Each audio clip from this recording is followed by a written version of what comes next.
Hello everyone, this is Polygon Wizard. Welcome back to my Let's Play of Minecraft. Today we're going to check out the potion shop from last episode. We made a couple of upgrades and it also has a neighbor now, so we have another building to check out. And I'm going to take you guys over to the ocean monument and see what I've been doing over there. So, a little bit of a tour episode today. We've got a lot to do, so let's get started. Alright guys, let's head outside and look at our town square storefront or something. We've got the potion shop and we've got a new building over here. We'll look closer at it in a minute. But first, I wanted to name the shops that I'm putting in here, and I thought I would start with this one. It works out so well. Patrick's Potionables. Patrick watches all my videos and gives me nice smiley faces in the comments. Love you, buddy. I always like seeing whichever crazy smiley face you put up next. So I decided you get to have a potion shop named after you. So Patrick's Potionables. I could have just done it with just potions, but Potionables sounds cooler to me. I don't know. So I did that. I also added signs in here for the different chests. So we have stuff in here, ingredients-wise, modifiers. I need to fill this up. And then there's this little thing on the side here, this little lever. What could that be? Well, let's flip it and find out. Oh, a little bit of lag. Here, let's see if we can watch it. There you go. We have a hidden door in the floor, and we can just hop down here. Oop. Oh, I missed a slime block. Haven't added anything in here yet, other than we can walk around and look at the different redstone stuff for the mechanism. But eventually what I want to do down here is put all of my nether wart and a place to grow mushrooms and maybe some of the other ingredients down here so that they can make all the stuff and then go up and stock the shop. I just thought it was fun. I wanted to put a trapdoor in. This trapdoor is 3x3 and minus the slime block launcher, whoops, in the floor that I added. This is a design by Mumbo Jumbo. And if I don't remember, please remind me. I'll put a link to his tutorial in the comments section. But what he did is, just here I had to wire in the input, but everything else is his tutorial. So it's pretty cool. I can't really explain it too well myself because I'm not really a good redstone guy. I could follow a tutorial, maybe tweak a few things here and there, but as far as explaining what stuff does, yeah, not my strong suit. But basically there's the input signal and it goes through all this stuff through different delays so that it pulls out the floor and then puts it back. I have a switch down here so I can close it from the bottom if I want. Since this is single player, I don't know that I ever would. Come up, close it back up. Pretty nifty if I do say so myself. Other than that, we have a new neighbor. This is Enchantments by Joetz. Joetz is another guy who's been around here for a long time. Comments and stuff on my videos every once in a while. Pretty awesome. So you get the next one, the enchantment shop. I decided to do some building with the prismarine that I got at the ocean monument. I've got quite a bit more of it. This shop doesn't take that much. And I use a little bit of obsidian and coal blocks on the bottom just to give it some variety. And some fun glass here. Looks kind of magical and fun, so I decided to do that. Use a bit of redstone blocks in the roof and red clay. Yes, that's what it was, clay. And some quartz, some sea lanterns here. I decided to use the dark leaves from spruce because it looked cooler. We've got anvils in the windows. What else? And then we got kind of the back. There's not much room to go between in here. I don't know if I want to adjust this building or not. We'll see after I design it, but this is supposed to be the blacksmith. Yeah, that's right. And then over here was supposed to be something else. Clay shop. I might change that. We'll see. We could do like a really big blacksmith. I don't know. I might play around with some stuff. I have no ideas yet for that, but I think things are starting to shape up here, especially if you're just right on this corner and you're looking like, ooh, look at these shops. I'll give you a closer look at the banner I did for the enchantments. I just want to do something kind of shiny, sunbursty, so I played around a little bit. If you guys are interested, I can show you and give you a link to how to make this thing. But it's survival friendly, so there's nothing too crazy in it. So yeah, that's kind of how town is shaping up. I'm going to take a trip through the Nether, and we'll pick back up when we're over at the Ocean Monument. But first, we'll go inside the enchantment shop. I totally got on a roll there. Wasn't thinking what I was doing and didn't show you guys the inside. Oops. Alright, here we go. We got a birch door. Pretty small. Got some vines in here. Looks kind of cool. There's some lamps in the ceiling that also doubles to light the roof. Got our ender chest here. Got some chests that... Okay, I did bring some stuff over. I was like, I need to stock up so we can do plenty of enchanting in here. So, you know, pretty simple. Just a small little place. Not too shabby. So I don't have to go into the watchtower to enchant anymore. And up the spiral staircase. I can just, you know, run in here. Pretty nice. Alright. Now we're going to go to the Ocean Monument. Alright, we've made it over here to the Ocean Monument just in time for nightfall. Which means it gets pretty dangerous off that direction. And you'll notice there's a little bit of different stuff. If you follow me on Twitter, you'll have seen a couple of times I tweeted out... Oops, got a little hitch there. Tweeted out what I've been doing over here. But yeah, I had to dig up a lot of sand out of the desert. So this right here used to be a little bit taller, a little bit of an island. And all back there, I have cleared out tons and tons of sand. All for the purpose of drying out the Ocean Monument. So you can see it already. We got a giant wall of sand down to the ocean floor there. And then I've got my platform that I should have taken down. I totally didn't. For taking screenshots. And this is how far I've made it back already. We'll stack up there in a minute. But I'd say maybe a third of the way. However, you can see, we'll not want to go too deep, there's no ocean monument other than the bottom floor of it. So the ocean floor is still a ways below that. But that's the floor I want to start building a guardian farm on. So once we get this all cleared out, I can do that. I don't know. I want to clear it all out just so I have the room in case I want to build a giant one. And I think I'm going to replace all this sand, well, not this sand, but the outer wall of sand with glass. Probably blue glass because it matches the water really well. And I don't know, I think it's cool. From some of the bases I've seen from some of the people I watch on YouTube, they've used blue glass in water for even pathways or even just underwater, and it looked really cool. So I think that's what I'm going to use. But here, let's climb up real quick.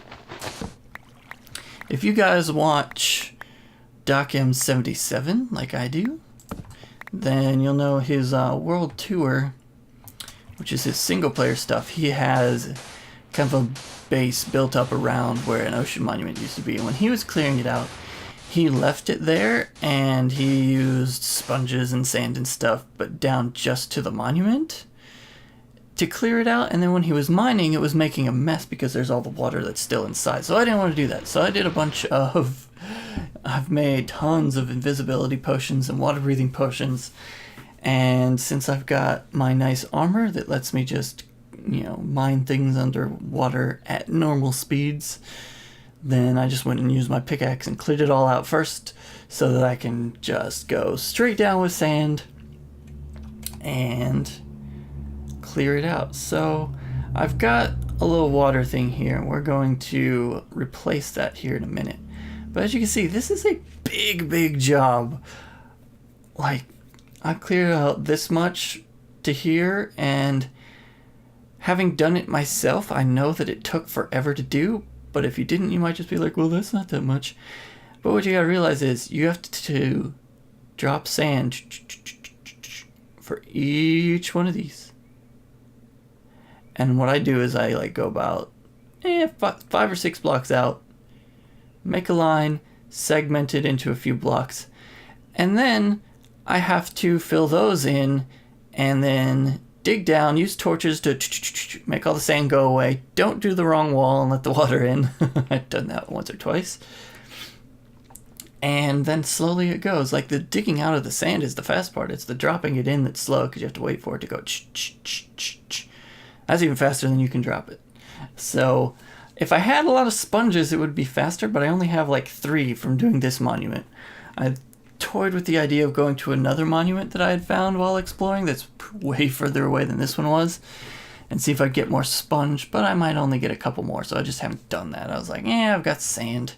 We'll use that for the time being. So it's going to take quite a while to clear this thing out, is what I am saying, because it's already taken quite a while to start with. See? 3 sponges. And a little bit more sand. And since you have to leave some of it in as you go, it looks like I have a lot less sand than I start with, because that's the truth. But yeah, let's see. We brought some ladders over here. Whee!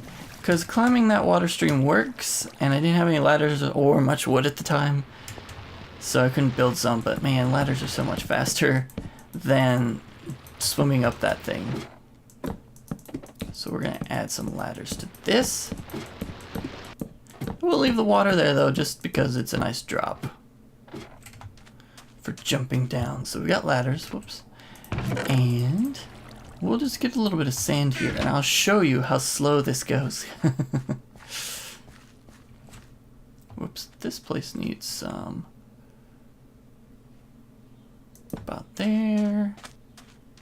And we'll go about there. Probably something can still spawn there. Every once in a while when I go away and come back, there'll be like a skeleton or a zombie sitting on top of the wall. I'm like, nope, go away. So for the most part, this isn't too bad. They stay down at the bottom. And when there was still structure there, they would be inside it too. But now they just stay mostly at the bottom. Every once in a while they'll swim up. You can see them attacking all the squid that spawn in there. So if any unlucky squid spawns in there, there's like 4 or 5 of those things. Just shoot their lasers, like zap it, and you hear all the zapping noise. But every once in a while, you'll be dropping sand up here. Hey, dropping sand. Slowly dropping sand. You'll see the little laser beam things targeting you, and you have to like get out of line of sight.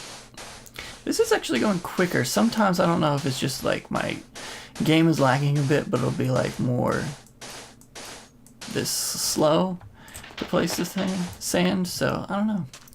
2, 3, 4, 5, 6. All right. I don't know why, but I've been doing like a 6 gap in between.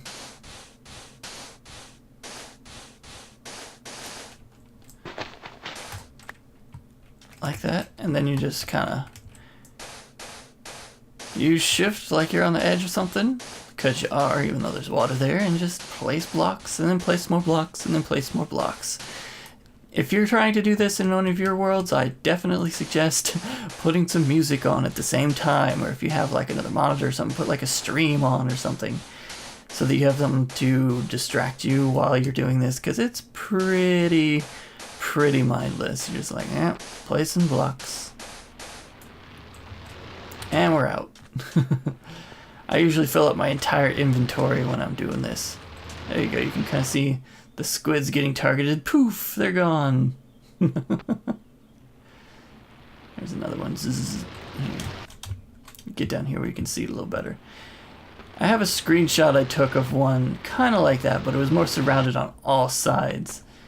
There you go. We see tons of laser beams at once. It's just like, and poor squid is gone.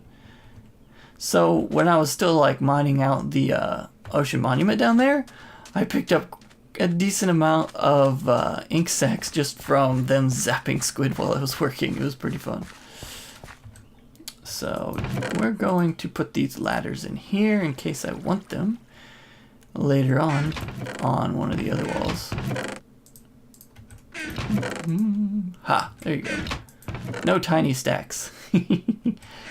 So the reason I have the furnaces here is when I was using the sponges, they help a little bit. It's just like, it takes a few source blocks out, so you don't have to, you could save like 2 or 3 blocks of sand if you put the sponges at the top, suck out some water, but then you have to use the furnace to dry them back out again. I think it's pretty cool.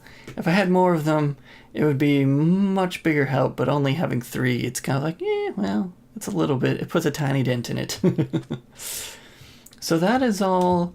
Whoops, my plan's here. Okay, I want to jump on the chest. Maybe not. I'm silly. But anyway, I want to clear out all of this whole box, replace the sides with glass to make, like, I don't know, a giant aquarium or something. Even though that's not really what it's going to be. It's just going to be a giant glass box in the ocean.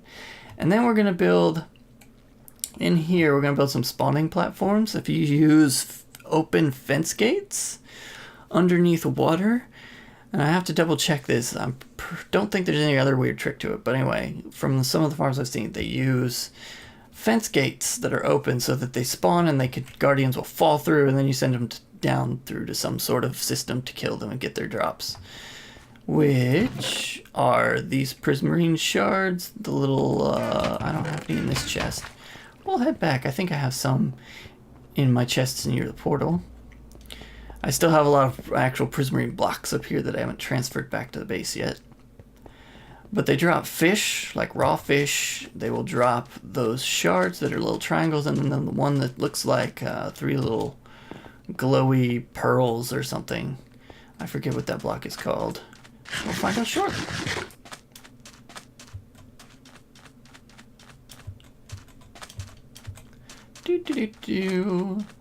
I've made this trip back and forth a few times. This one's just double chest full of normal prismarine bricks.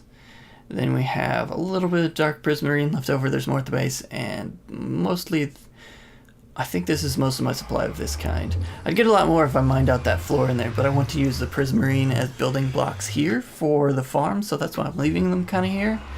And it looks like I don't have any of the shard thingies in this chest, but that's okay. But you use those to build some of the blocks to build like these sea lanterns. I harvested all of them with Silk Touch, except for a couple that I didn't have a Silk Touch pick with me. So I've got a bunch of sea lanterns back at the main base as well. When we can build this farm up over here, then we'll have, you know, supply. We can have all sorts of prismarine for days, and mostly I want it for the sea lanterns because the sea lanterns are a really cool looking block, and they're not as ugly as glowstone is for if you're wanting to do light sources. So if I can have a gigantic supply of like sea lanterns around, that'll be pretty nice. I think I have about a stack, a little bit more, maybe a stack and a half of those right now. But if I start using them for like maybe lamps around town or hidden lighting in floors and all that, which I could use glowstone for too, if it's hidden. But if I start using it for places, I'll use that up pretty quick. So we're going to need to get this built up. So I don't know. I don't have much plans on it other than I want to get it all cleared out first and then move on from there. So that's going to take plenty of time as it is. And then we also have to go back to town and build some more, you know, shops and buildings there. So I don't know if it'll be a blacksmith or an inn or one of the other places I've mentioned in previous episodes. If you guys have a preference for what you'd like me to build next, please let me know in the comments, because having a little bit of motivation for which one that I want to do next helps. Because sometimes it's like, man, there's so many different ones. I don't know which one I want to do. So if there's something you would love to see me add to the town next, please tell me. And, you know, anything else you want to put in the comments, please let me know. I like seeing comments. It's fun. I don't get a lot of them. So anyway, hope you guys enjoyed this episode. I know it was a little bit short, but know that lots of time, especially out here, went into it, even though it doesn't seem like it on its face. So next time I think we'll do a little bit more building or something. So yeah, like I said, let me know what you want to see. But for now, we're done. I'll catch you next time.